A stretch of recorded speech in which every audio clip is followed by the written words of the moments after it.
सत्संग और चर्चा का सारा जो तत्व है वो क्या है? खुद को जानना। खुद आत्मा है, खुदा परमात्मा है। खुद को जानोगे, खुदा को जान जाओगे। खुद को जानोगे, आत्मा को जान जाओगे। और जब आप खुद को जान जाओगे तो आत्मा उसी परमात्मा का अंश है। फिर उस अंश को अपने भीतर देख लोगे तो परमात्मा को भी जान जाओगे। ये पूरे संसार का निचोड़ है। इस पर चर्चाएं तो बहुत हैं। तो सत्संग की वाणी भी एक चर्चा है, तो जो अभी आपके समक्ष सुनाई जाएगी। ओम ओम ओम ओम ओम।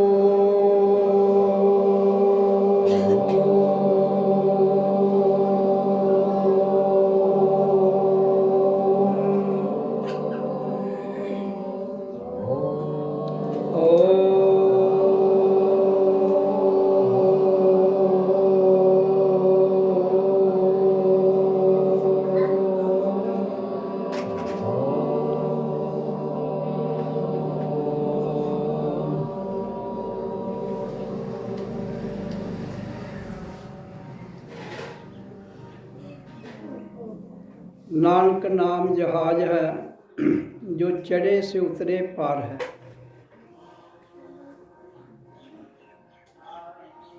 तो नाम की चर्चा हम भी करते हैं, पहले भी हो चुकी है, आगे भी होती रहेगी, क्योंकि नाम से ही तो सब कुछ है। प्रकृति में नाम ही बहुत बड़ी शक्ति है। लेकिन एक दिन आता है जब हम अपने आप से मिल लेते हैं तो नाम भी उसी अपने आप में लीन हो जाता है। लेकिन मंजिल तक पहुंचने के लिए कहीं ना कहीं से शुरुआत तो करनी है हमने। तो इसलिए जब तक हम शुरुआत नहीं करेंगे तब तक अंत तक और फिर अनंत। संसार का अंत है, परमात्मा का अंत नहीं है, वो अनंत है। इसलिए उस पर कितनी भी हम चर्चा करें वो चर्चा खामोश हो जाती है। क्यों खामोश हो जाती है? क्योंकि वो स्वयं खामोश है।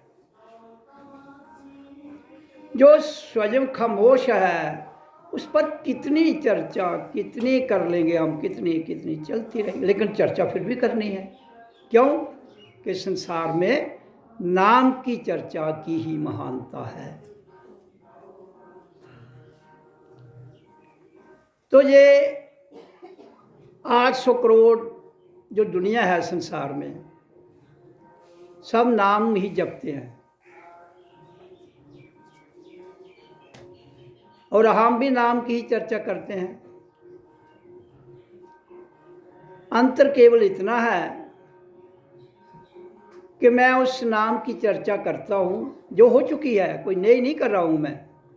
या हम सब जो सुनते हैं या चर्चा करते हैं वो है ओम।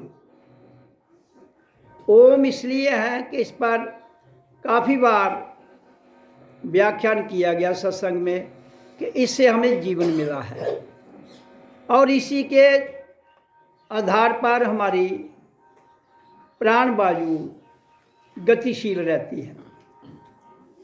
ये तो सिद्ध हो चुका है प्रैक्टिकली। अगर इसके जगह और कोई नाम प्रकृति में इतना सार्थक होता जितना ये ओम है तो इसको रिप्लेसमेंट हो जानी चाहिए थी आज तक। मतलब जब से दुनिया बनी है आज तक और बहुत नाम आए इसकी जगह, ऐसी बात नहीं है। आ से लेकर ज्ञा तक आपकी वर्णमाला है। तो उस वर्णमाला में बहुत से अक्षर है, लेकिन आ तो सबसे सर्वप्रथम क्या है? आ।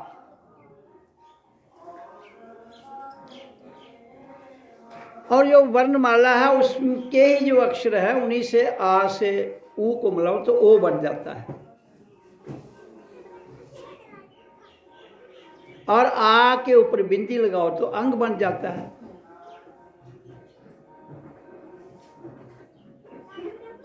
तो इसलिए जो हमारी वर्णमाला है उसी का जो सर्वप्रथम अक्षर है वो और ऊ को मिला के और एंड में अंग आ फिर आ जाता है। तो एंड का जो अक्षर है उसको ये प्रकृति से हमें मिला है, नया कुछ नहीं है। हाँ, उसके बाद खोज की, मैंने जैसे चर्चा की कंटिन्यूटी में बता रहा हूँ कि पहले तो इंसान के पास कोई लिपि नहीं थी,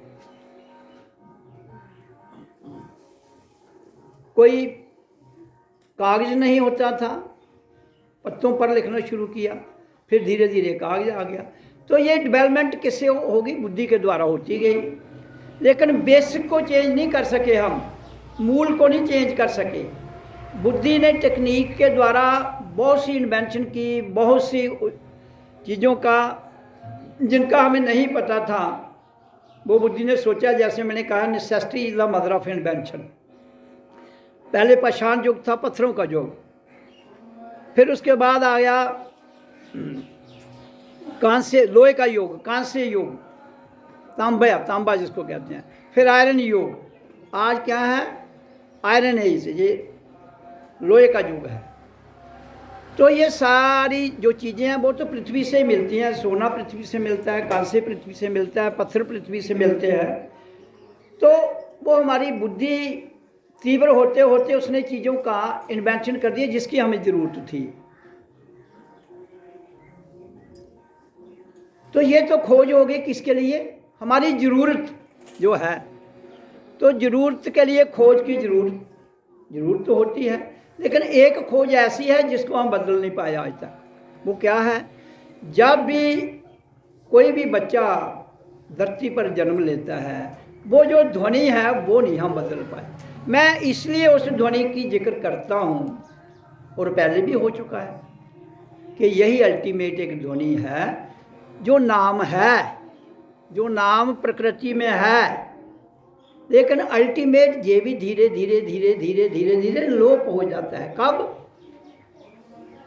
जब हमारा ये ब्रह्म, ये है ब्रह्म का स्थान जिसको सतलोक भी कहते हैं,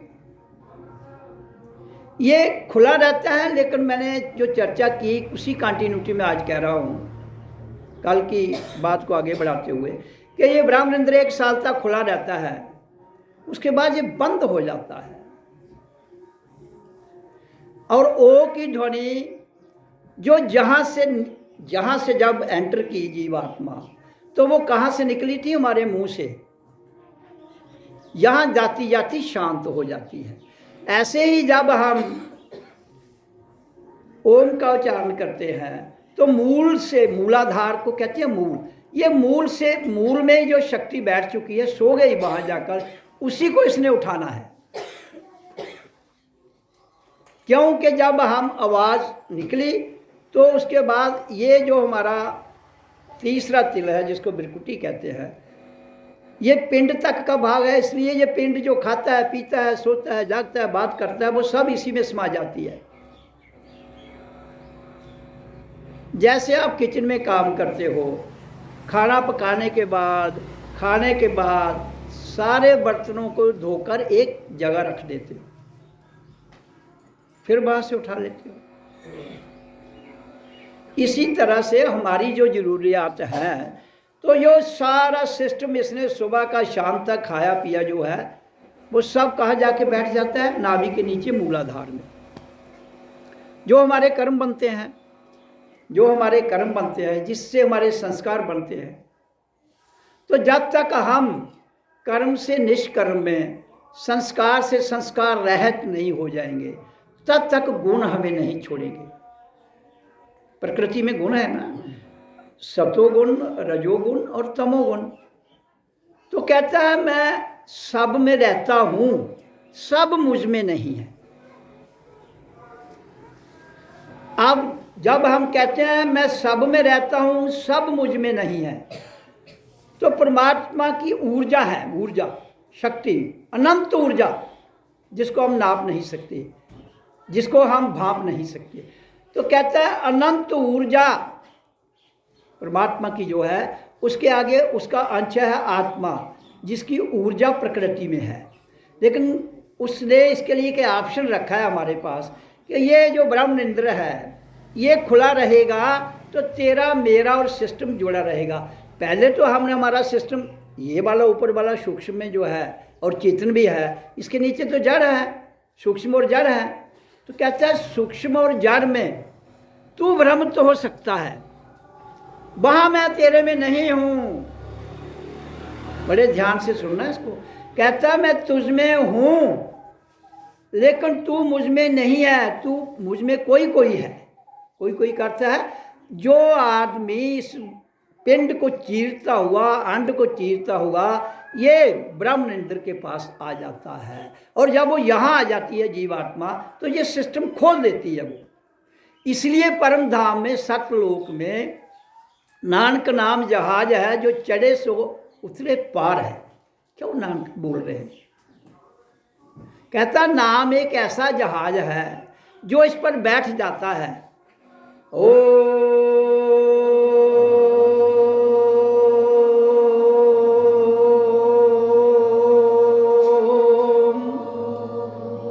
तो नानक इस जहाज की बात कर रहा है, ये ध्वनि जो ओम की ध्वनि की बात कर रहा है। कहता है जब तुम इस जहाज पर बैठ जाते हो तो ये तुम्हें पार ले जाता है। पार कहाँ? यहाँ।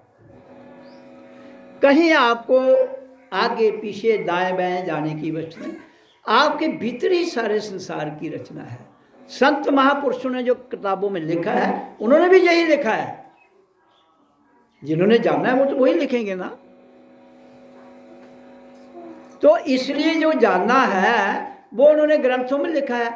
अब कहता है अगर तुझे ग्रंथ पढ़ने हैं पढ़, लेकिन उनसे तू उनको जैसे आपको बताया गया अभी कि तुम किसी चीज़ का रट्टा तो लगा सकते हो, उसको जान तो नहीं पाओगे।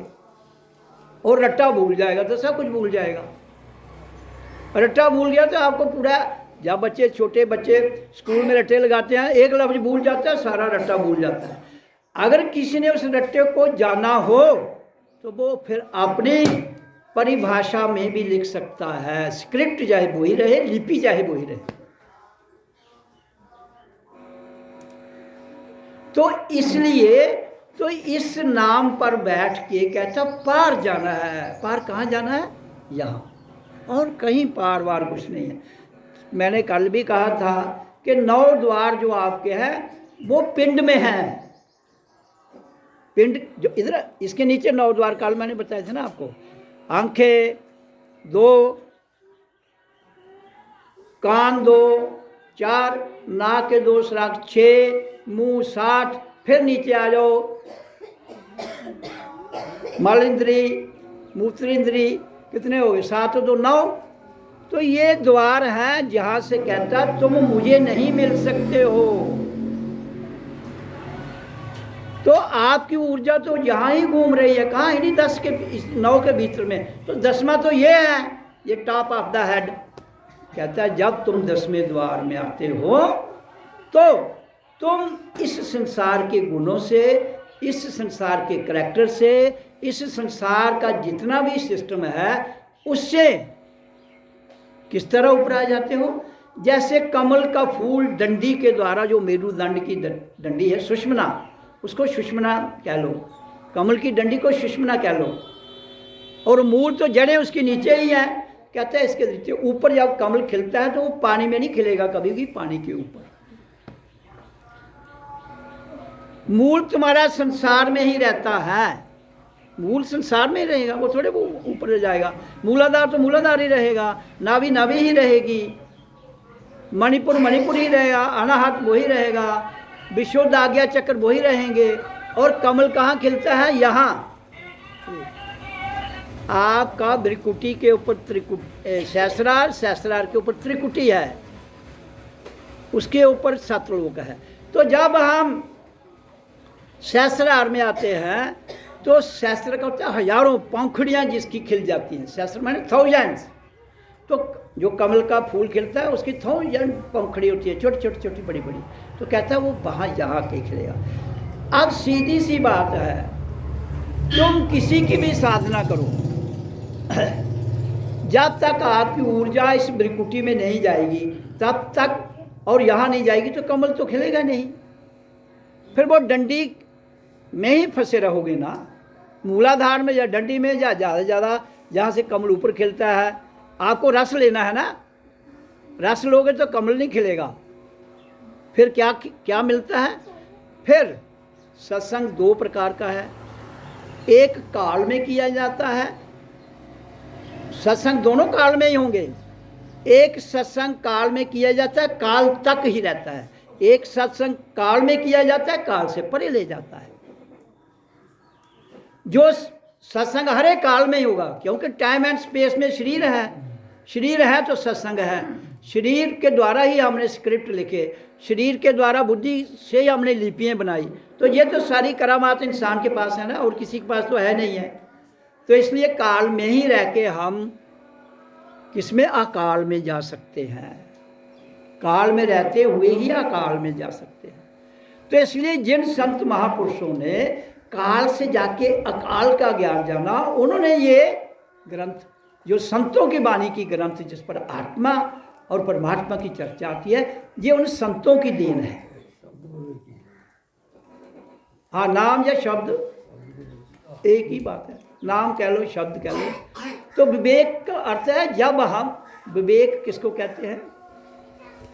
जब हमें, हंस एक जानवर होता है, हंस, उसकी चोंच में एक ऐसा रस है कि वो दूध में चोंच को लगाएगा तो दूध फट जाएगा, पानी अलग हो जाएगा और उसका तत्व अलग हो जाएगा।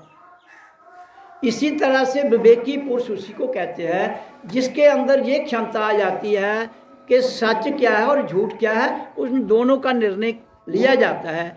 इसलिए जो आदमी इस स्थान तक पहुंच जाता है उसका नाम विवेकानंद रखा जाता है। तो इसलिए मेरा कहने का भाव ये है कि जो चर्चा की जाती है सत्संग में, अब ढोलकी कीर्तन है, गाने गाते हो आप, डांस करते हो, नाचते हो, हाँ, मैं नहीं कहूँगा वो कीर्तन है, लेकिन काल का कीर्तन काल में ही रहेगा। आपको उसका बेनिफिट कोई नहीं है, कुछ समय के लिए रस जरूर ले सकते हो।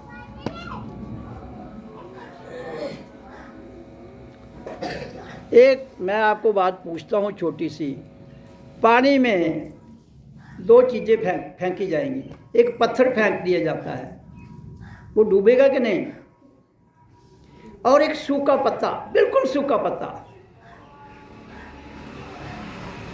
उसको अगर पत्थर के साथ बांध दोगे तो डूब जाएगा कि नहीं? डूब जाएगा ना।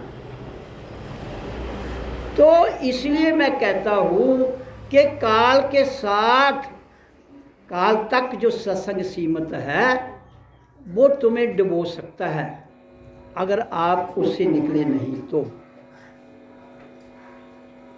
और सूखे पत्ते को इंडिपेंडेंट छोड़ दो, वो कभी भी नहीं डूबेगा, आज 1000 कोशिश कर लेना। तो पत्थर क्यों डूब जाता है? उसमें रस है, उसमें बोझ है। तो ये जो सत्संग लोग करते हैं इनमें रस है, बोझ है, इसलिए रस जरूर लो, इतना भी ना ले लो कि तुम डूब ही जाओ। रस तो तुम्हारे लिए ही मिला है, किसी और ने नहीं लेना है, रस तुम्हारे लिए है। और रस से परे लकड़ी कब मकान में इस्तेमाल होती है? जब सूख जाती है। अगर गीली लकड़ी उसका बीम डालोगे तो एक दिन क्या होगा, उसको दीमक लगेगी, आप नीचे बैठे हो, वो अंदर अंदर से खा जाएगी और घड़म गिरेगा, तुम्हें भी लेकर डूबेगा। तो ये तो निर्णय आपने करना है कि हमें गीली लकड़ी का बीम डालना है कि सूखी का डालना है। ये मकान की बात है ना, इसमें तो शरीर सेफ होगा ना, आत्मा तो फिर भी निकल जाएगी। तो तुम्हारा शरीर भी गीले में सेफ नहीं है। ये जो हमारा शरीर है गीले में ये भी सेफ नहीं है। तुम इसके अंदर गीला गीला गीला और गीला डालते जाते हो, तो फिर कैसे तुम, नानक नाम जहाज है चले सोतरे पार है, तो वो नाम मैं जो कहता हूँ वो है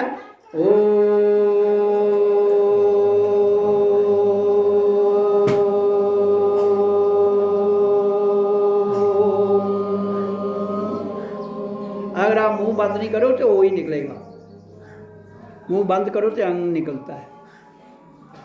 ये नेचुरल प्रोसेस है ना, मैं कोई डुप्लीकेट नहीं आपको दे रहा हूँ। प्रकृति में जो है, जो सत्य है, उसको कर भी लेना चाहिए और मान भी लेना चाहिए, कर भी लेना चाहिए और मान भी। लेकिन असली तब मानना है जब तुम्हें इसका ज्ञान भीतर से हो जाता है। तो भीतर से ज्ञान के लिए ही तो हम ध्यान लगाते हैं।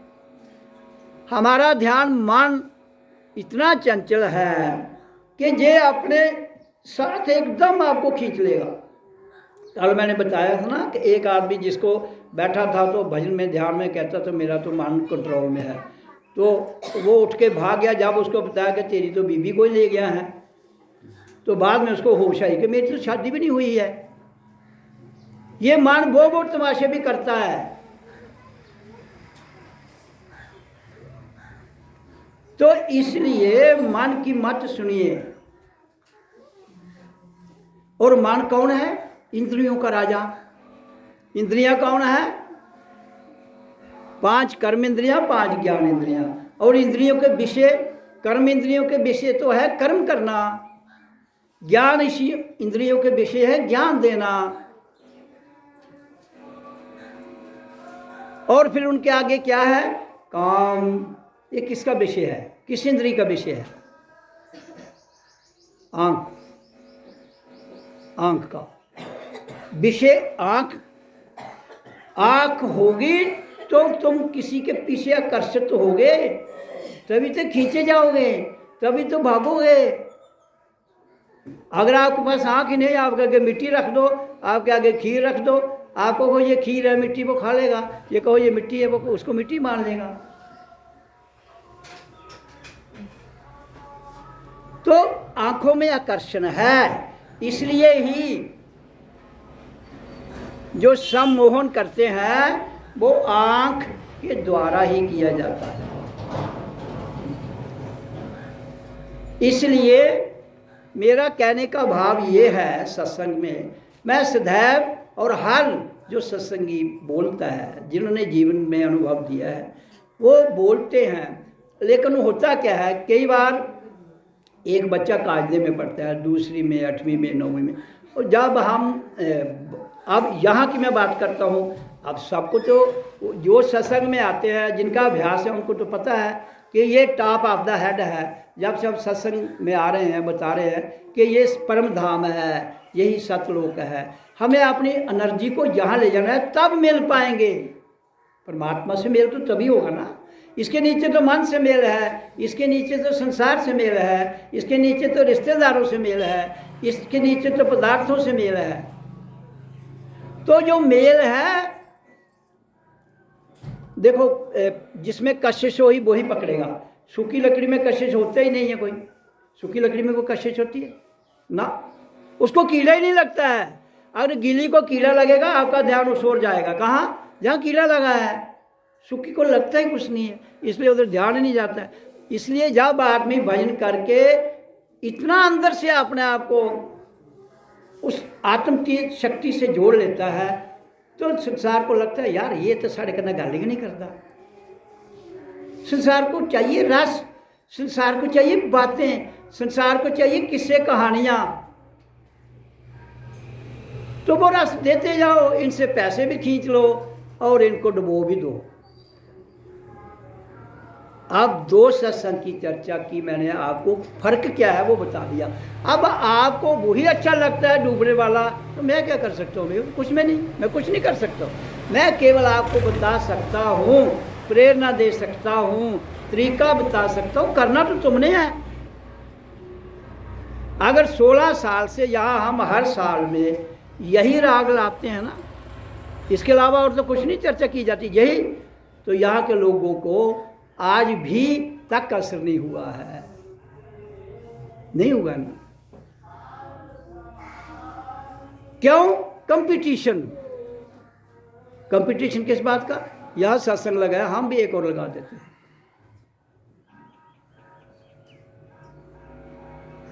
तो कंपटीशन खतरनाक है। कंपटीशन में आदमी जीत नहीं सकता है, जीत भी जाएगा तो फिर मर सकता है। जहां जीतना तो किसी को है ही नहीं, ये कंपटीशन थोड़ी है। सत्संग इज नो कंपटीशन।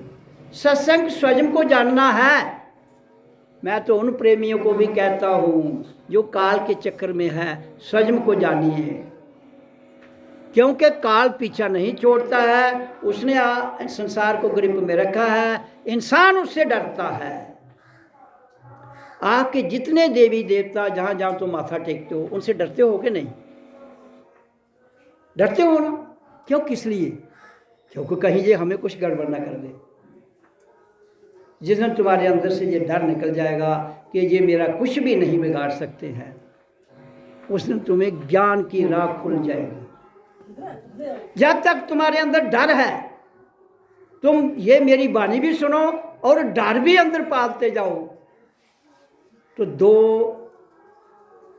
से काम नहीं चलता है। दो से काम कभी नहीं चलता।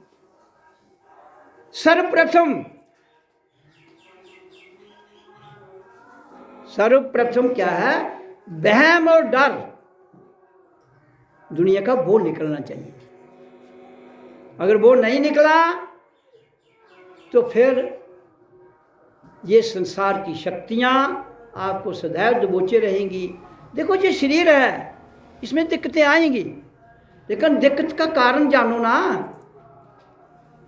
देखो, इसका मूल क्या है। मैं कह रहा हूं कि मूल में आपकी सारी गंदगी मूल में बैठी हुई है। कहाँ? मूलाधार में। जो खाते हो, जो पीते हो, जो बात करते हो, जो चर्चा करते हो, तो जब वो सारी गंदगी यहाँ बैठी हुई है, तो परमात्मा कहता है कि मेरा तार उससे जुड़ ही नहीं सकता है। यो इस गंदगी को फेंक कर, जो यहाँ है वहाँ ही छोड़ते हुए, मैंने जो आपको ध्वनि दी है जन्म के समय, उसी के द्वारा और प्राण वायु के द्वारा तू उस कुंडलनी सुषुप्त शक्ति को, जिसको योगी लोग कहते हैं कुंडलनी शक्ति, कहता है उसको जगा। वो सोई हुई है, जगाएगा, डर भी निकल जाएगा, मैल भी निकल जाएगी, वहम भी निकल जाएगा। काम आसान नहीं है, लेकिन इंसान के लिए मुश्किल भी नहीं है।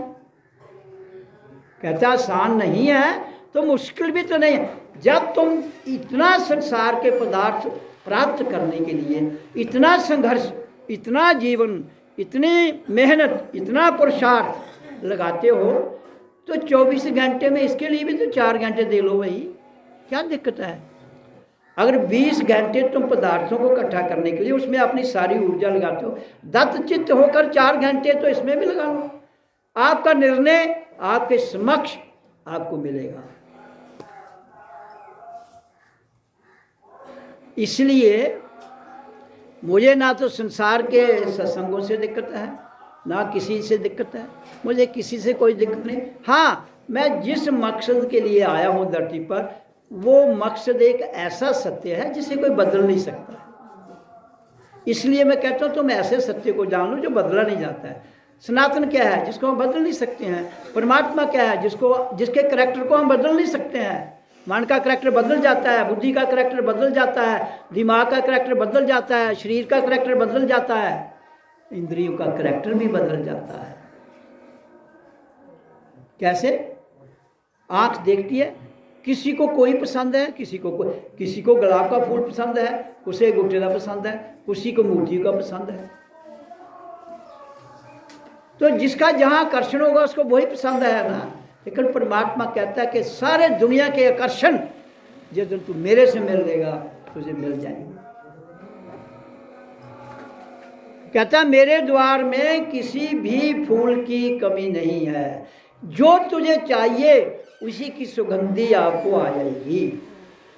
ये तुमने खुद जानना है, मैंने तो जाना है भाई।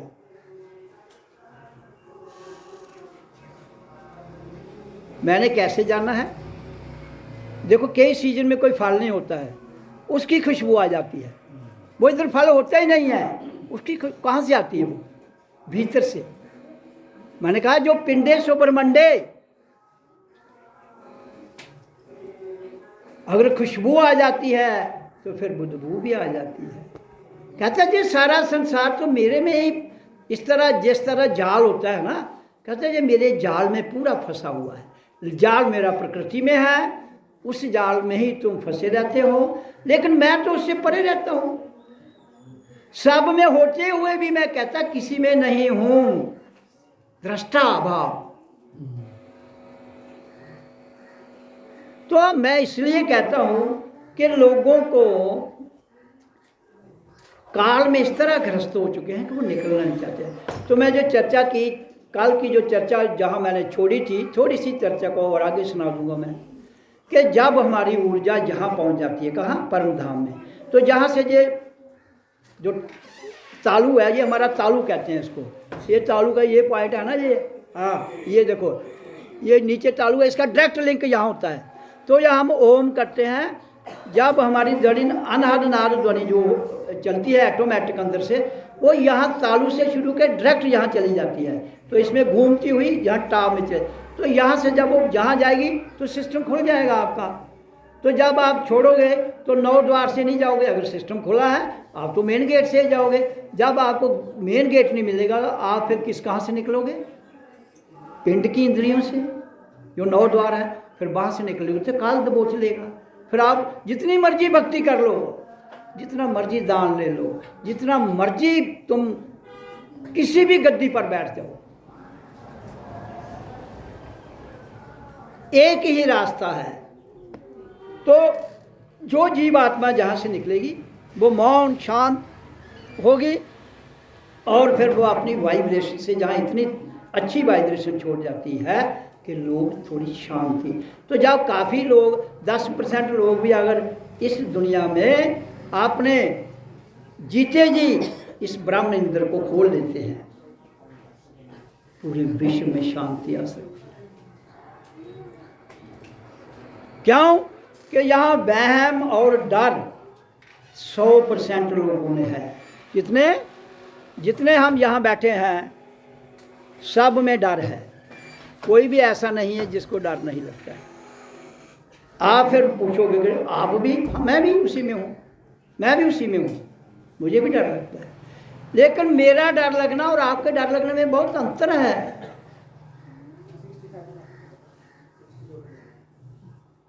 क्योंकि रहना इसी संसार में है। डर का ये तो अर्थ नहीं हुआ कि हम जा रहे हैं तो बिजली की तार लगी हम पकड़ लें तो कहेंगे भाई मैं मरूंगा नहीं, तो वो तो बेवकूफ। सतर्क रहना है। मतलब अगर सतर्क नहीं रहोगे तो आप ट्रैप हो सकते हो। आप तो चले जाओगे जहां से डायरेक्ट निकल के, लेकिन जिस समय के लिए तुम आए हो, तुम्हारी सतर्कता ना होने से तुम्हारा शरीर अगर चला जाता है तो जो तुम करने के लिए आए हो वो अधूरा रह जाता है। फिर उस अधूरे को करने के लिए तुम्हें दोबारा आना पड़ेगा।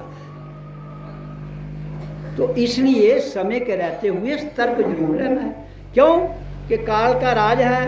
काल तो हर समय अपने पंख फैला के रहता है, वो किसी न किसी तरीके से दाव लगाएगा।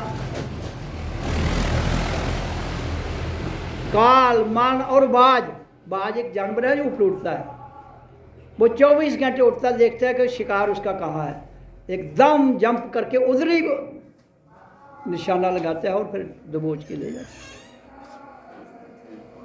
तो कहने का भाव ये है मेरा कि हम यहाँ आए हैं इस धरती पर, और जब जीवात्मा जहाँ से निकलेगी, जिसकी भी निकलेगी, खुद भी आनंद में रहे, तो जीते जी आनंद की समझोगी तो तब एंड में वो निकलेगी ना। जीते जी तो तुम्हें सारी उम्र काल के इनकी पूजा करते करते देवी देवताओं की पूजा करते करते तुम शरीर छोड़ दोगे तो फिर देवी देवताओं की पूजा ही करते रहोगे। देवी देवताओं को खुद मोक्ष नहीं मिला है। मुझे को ये बता दो, आज तक किसी भी दुनिया के गुरु से पूछ लेना कि किस देवी देवता को मुक्ति मिली है। मैं जिनको देवता मानता हूं या जानता हूं, धरती देवता है, इसको क्या मुक्ति मिलनी है बताओ? सूर्य देवता है, उसको क्या मुक्ति मिलनी है? वो सोर्स हैं, वो साधन है। देवता एक साधन है, जैसे शरीर एक साधन है, ऐसे देवता एक साधन है। मुक्ति जीव को मिलनी है, पत्थरों को थोड़े मिलनी है। पत्थर तो आगे ही मुक्त है। फंसे तो तुम लोग हो, पत्थर थोड़े फंसे हैं। या पानी कहीं फंसा है, या सूरज किसी में फंसा है, कहीं नहीं, उनको कोई दिक्कत नहीं है। इसी तरह से जो देवी देवता जितने भी हैं ये प्रकृति में, उनको किसी को मुक्ति नहीं मिलती है। स्वयं इंसान के अंदर ही जीव है, ऐसा जीव जो ज्ञान ले सकता है, ज्ञान दे सकता है, ऐसा जीव जो मुक्त हो सकता है और मुक्ति के योग्य भी बना सकता है। तो सिंपल सी बात है। हमने जो संतों ने कहा, हमने इंसान ने क्या किया, उसको फिर काल में लपेट दिया। कभी किसी ने कहा, किसी संत ने कहा कि मेरा मंदिर बनाओ, कभी नहीं कहेगा वो। किस लिए? वो तो अपना निशान भी नहीं छोड़ते हैं यहाँ पर। असली संत जो है वो निशान भी नहीं छोड़ते हैं। हाँ, जीते जी जो है सो है, उसके बाद कहते हम चले गए, जो आएगा। हम अपनी वाणी छोड़ के जा रहे हैं, हम अपनी वाइब्रेशन छोड़ के जा रहे हैं, क्योंकि साउंड मरती नहीं है। जब ध्वनि मरती नहीं है, आवाज़ मरती नहीं है, तो वो आवाज़ तो छोड़ के जा रहे हैं। कौन सी आवाज़? काल में रहते हुए काल से परे ले जाने की ताकत जो आवाज़ रखती है, वो आवाज़ छोड़ के जाते हैं। आवाज़ तो हर एक है, आवाज़ तो काल की भी है, आवाज़ तो, हाँ, आवाज़ तो हर चीज़ की है। और प्राण बाजू भी, प्रकृति में प्राण बाजू और काल की आवाज़ हर जगह है। लेकिन कहाँ तक? ये त्रिकुटी तक, इसके आगे उसकी नहीं चलती। अब त्रिकुटी तक अपनी ऊर्जा को निकालना कोई बात थोड़े कटनी है। रूपांतर, transformation of your energy from मूलाधार टू टॉप ऑफ त्रिकुटी। तो उसकी ट्रांसफॉर्मेशन कैसे होनी है?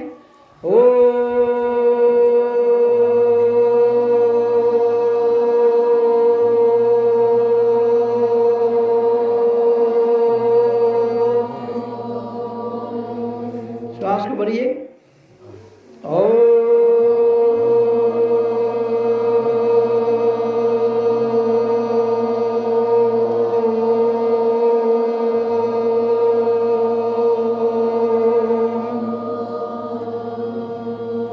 फिर श्वास को भरिए।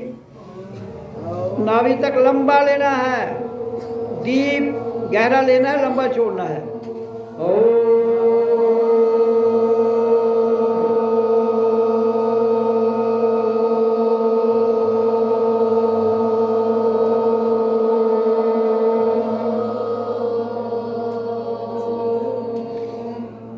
भरो श्वास को नाभि तक, गहरी सांस लो, लंबा छोड़ो। ये श्वास छोड़ रहे हैं उच्चारण के साथ।